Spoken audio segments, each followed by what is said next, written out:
बीड जिल्ह्यासह संपूर्ण राज्यात मस्साजोगचे सरपंच संतोष देशमुख हत्या प्रकरण चांगलंच तापलं। सरपंच संतोष देशमुख यांच्या हत्या प्रकरणाला आज 1 महिना पूर्ण होतोय। देशमुख हत्या प्रकरणी आतापर्यंत 6 जणांना अटक करण्यात आली आहे, तर यातील आरोपी कृष्णा आंधळे अजूनही फरार आहे।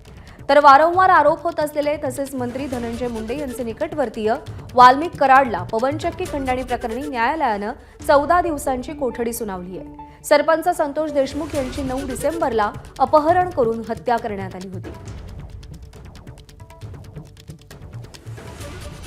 गोविंद शेळके आपले प्रतिनिधी सध्या आपल्यासोबत आहेत। गोविंद, ज्या बातमीमुळे ज्या घटनेमुळे अवघा महाराष्ट्र हादरला त्या घटनेला 1 महिना पूर्ण झालाय, या 1 महिन्याच्या कालखंडात नेमकं काय काय घडलं?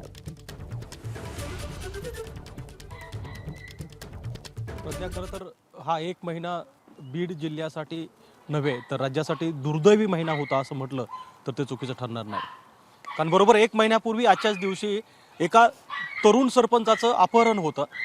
अपहरणाच्या 2-3 तासानंतर त्या तरुण सरपंचाचा मृतदेह सापडतो आणि सापडलेला मृतदेह इतका विचित्र पद्धतीनं अंगावरती व्रण असलेला असतो की ते बघून अगदी महाराष्ट्र हळहळला।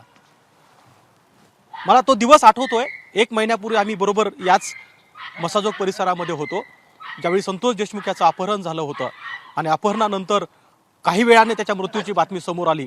लोक रस्त्यावरती उतरले, रस्ते जाम झाले, आंदोलनाला सुरुवात झाली आणि त्यानंतर ज्यावेळी त्यांची डेड बॉडी ही पोस्टमॉर्टमसाठी केजच्या उपजिल्हा रुग्णालयात नेण्यात आली ना, त्यानंतरचे जे फोटो आले होते, प्रत्येक मानवी मनाला थरकाप उडावा असं ते दृश्य होतं।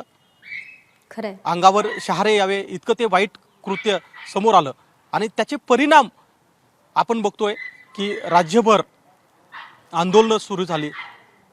आंदोलनातून संतोष देशमुख यांच्या मारेकऱ्यांना न्याय मिळावा अशी मागणी सुरू झाली आणि त्याच्या 2 दिवसांनी 2 युवकाला पोलिसांनी ताब्यात घेतलं। तिसऱ्या दिवशी प्रतीक घुले नावाच्या एका युवकाला ताब्यात घेतलं आणि जे मारेकरी होते त्याच्यासाठी CID कडे तपास देण्यात आला। केवळ CID कडे तपास नाही तर आपण बघतो की SIT सुद्धा स्थापन करण्यात आली आणि जवळपास आज संतोष देशमुख यांच्या हत्या प्रकरणी 7 जणांना पोलिसांनी ताब्यात घेतलंय। एक आणखी कृष्णा आंधळे नावाचा जो गुन्हेगार आहे तो अद्याप फरार आहे आणि त्याच्या मागावरती पोलीस आहेत। कृष्णा आंधळे याच्या मागावरती बीड पोलीस अद्याप आहेत। 1 महिन्यानंतर सुद्धा एक आरोपी बाहेर आहे। संतोष देशमुख यांना न्याय मिळवून देण्यासाठी सगळ्या यंत्रणा बीडमध्ये कामाला लागल्याचं चित्र आपल्याला पाहायला मिळत आहे। बरोबर आहे। या 1 महिनाभरामध्ये बऱ्याच घडामोडी घडल्या। वाल्मिक कराड शरण आला, 3 आरोपींपैकी 2 मुख्य आरोपींना अटक करण्यात आली। कृष्णा आंधळे अजूनही फरार आहे आणि संतोष देशमुखांचं कुटुंबीय अजूनही न्यायाच्या प्रतीक्षेत आहेत। त्यामुळे आरोपींना काय शासन होणार आणि संतोष देशमुखांना न्याय कसा मिळणार, या प्रश्नाची उत्तरं नजीकच्या काळात मिळतील अशी अपेक्षा आहे। गोविंद, धन्यवाद दिलेल्या माहितीसाठी। ABP माझा, उघडा डोळे बघा नीट।